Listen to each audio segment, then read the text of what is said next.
I can't wait to see what we have inside this engine when we open it up. Oh, there's the oil plug. So we probably don't have any oil in this thing. We have a cylinder head bolt.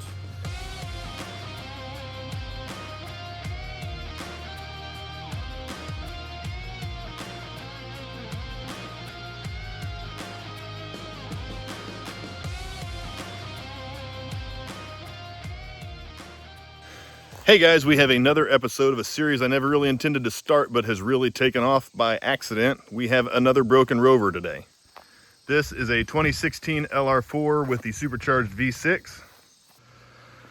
And I know what some of you guys are thinking, but Jackson, you just showed us this truck as you tore it down a couple weeks ago. But actually, here is that truck. Here is that truck's engine. Because this truck is the same color, the same year, the same condition, the same place, and a lot of the same problems. So let's go get into this one. And you guys might notice that we're not in the shop today. We are actually in my backyard because we have no parking left for the trucks right now. If you guys are in the forums, you might have seen that I was putting out feelers to try and find a couple of these trucks or L405s or something like that for fall projects. And I got a lot of responses, and now we're kind of covered in them. And you might also know that I was looking for an HD Pack LR4, and I was really having trouble finding one.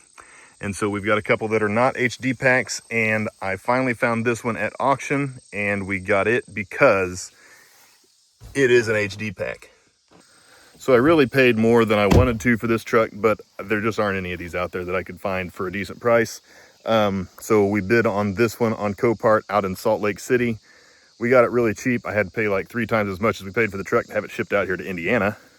But even if everything on it is junk, engine-wise, we can still pull all the stuff out and find ourselves another LR4 that is this year and convert it to an HD pack and have the 2-speed transfer case and the locking rear differential. And the reason I word it like that is because, first of all, this latch doesn't want to cooperate. Here's what the engine bay looks like. And again, I saw this in the pictures. I knew it was going to be like this, but when it got here, I was like, well, let's see if we can just get power to it. And then I'm like, well, okay, they've got the high pressure fuel line taken off.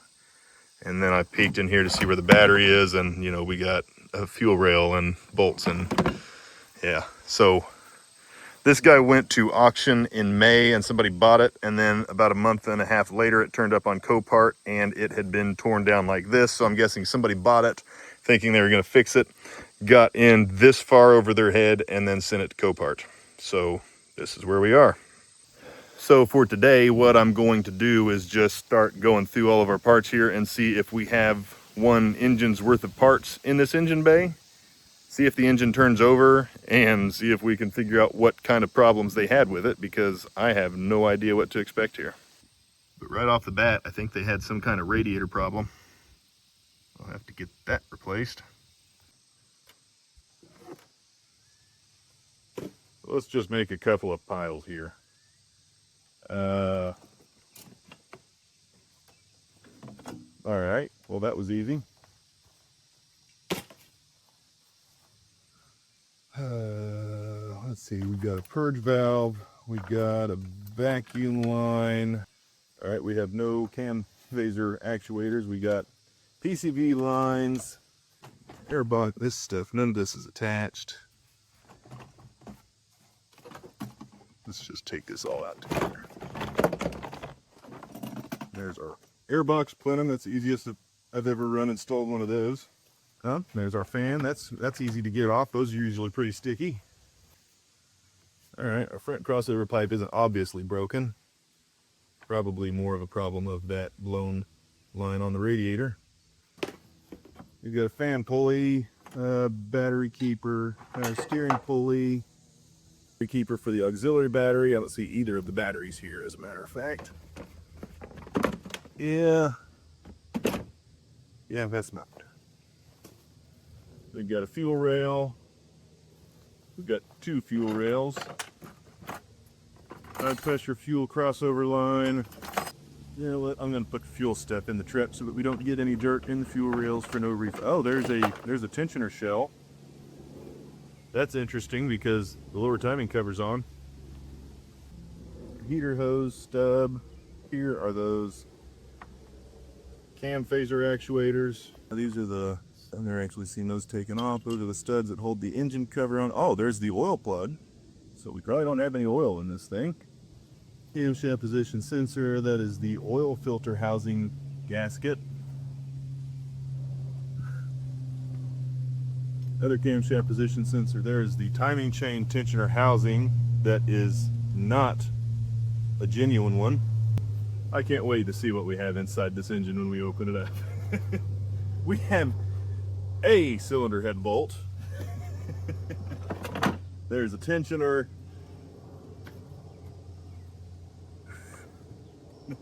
We have the bolts for the harmonic balancer, 4 of them at least. I'm guessing the other 2 are still on it. Oh, I don't know what that bolt is. This bolt looks like the fan pulley bolts. There's another cam phaser actuator, some idler pulley, cam phaser actuator. What else we have down here? Uh-oh. We have a camshaft cap. All right, I think that's everything out of the battery box.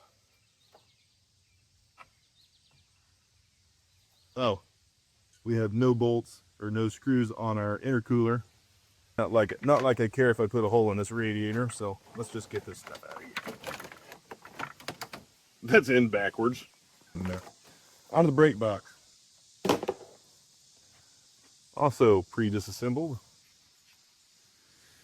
We have our controller for the auto start stuff. If I can find a way not to install that and the truck be happy, I'll be perfectly fine with that. Got a coil. We've got a valve cover that's not bolted on but is RTV'd on, so that's not real inspiring. Take the crossover coolant pipes off the supercharger here and get the intercooler off of it. Oh, we do have 1 screw. Of course, it's not hand tight, and I'm not in the shop, so I'm going to run in here and see if I have a, what is that, a T40, I think, on those. Check this out. There's no timing chain. There it goes.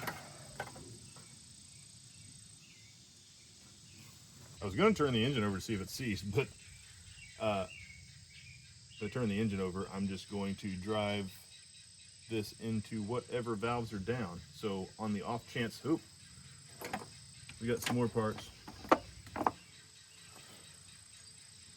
On the off chance that this hasn't already wrecked valves, which I would say is a really, really slim, what is this? Oh, oil pickup tube, or oil extraction tube. I would say that's a really slim chance. I still don't want to do more damage than is already done, because there might still be something that we can salvage in the heads before we start buying all new valves and camshafts or anything like that for it. Gotta wonder how many of these parts are laying on the road somewhere, because there's no skid plate down there, so probably where all of the screws for this intercooler ended up. Yikes. Ejectors don't look great.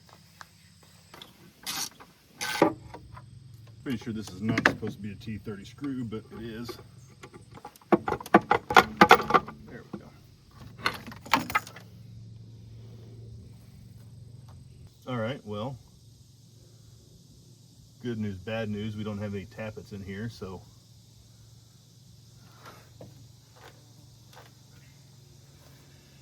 we can't do too much damage that isn't already done. But I really have no idea what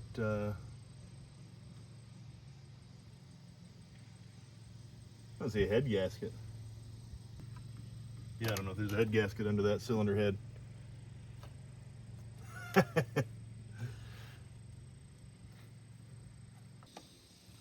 All right, we'll take this with a grain of salt because I really can't see much, but I don't see an obviously bent intake valve here. I don't really see any scoring on the camshaft. Oh, there's the timing chain. Engine's not seized, but man, we don't have very many parts installed on it.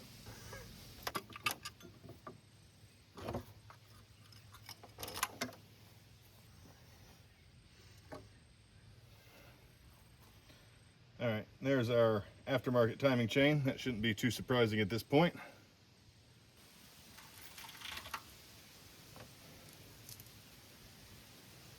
Now, somebody did tell me that they found INA chains with these links, but I don't think they're real INA chains. I've always just seen them with one paint line on them, not an entire link plate that's colored like that. If I'm wrong, somebody tell me, but I've never seen one come out of an engine that was like that was a genuine chain.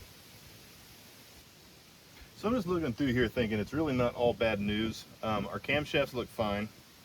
Our crank is turning. It was binding up on the chain, and I don't, here, you know what, let's turn that, because I can turn it by hand and I'll be able to hear if we're touching a valve if there's nothing else attached to it and we have no compression. Yeah, that's an entire revolution. So I think the bottom end is okay. Now I could say that we open it up and, you know, there's a half piston laying in the sump. Hey, there's a bunch of my bolts. And a camshaft cap. Yeah. Yeah, those things are on the highway somewhere. We'll have to have that line honed when I get new ones.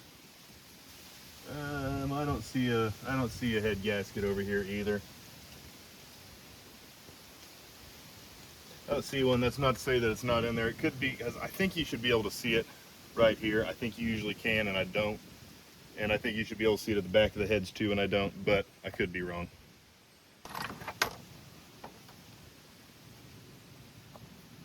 But again, everything's turning easily enough.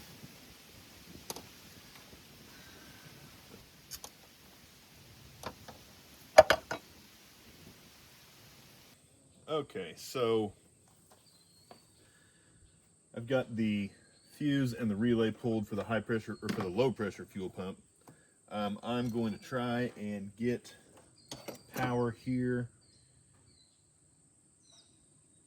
I'm going to try and get power here just enough to get stuff to wake up. I don't want to crank anything, but I do want to see that the rest of the ECUs on this truck wake up, and then maybe see what kind of codes we have if they're not all cleared and stuff like that. See if I can get everything communicating and then go from there.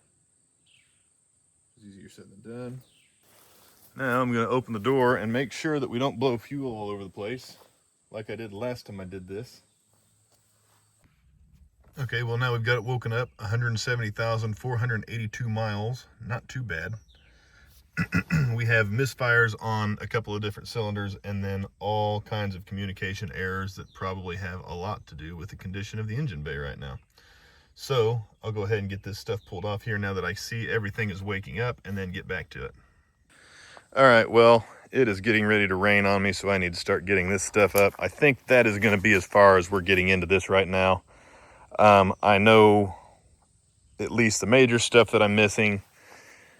I can see that we're going to be doing a lot more on this than I was hoping for, but we'll get it over here, get the heads pulled off of it, and see what kind of condition it's in. We have misfires on, I think it was the even bank. I'll have to look at the video to be sure. We had misfires in here though. I'm going to guess, based on everything that they're looking at here, it was probably a head gasket, because there are no head gaskets in there. So, kind of a strange way to fix a head gasket problem. I guess you just remove it. But we'll get this over to the shop here in a couple weeks and get into it a little bit deeper.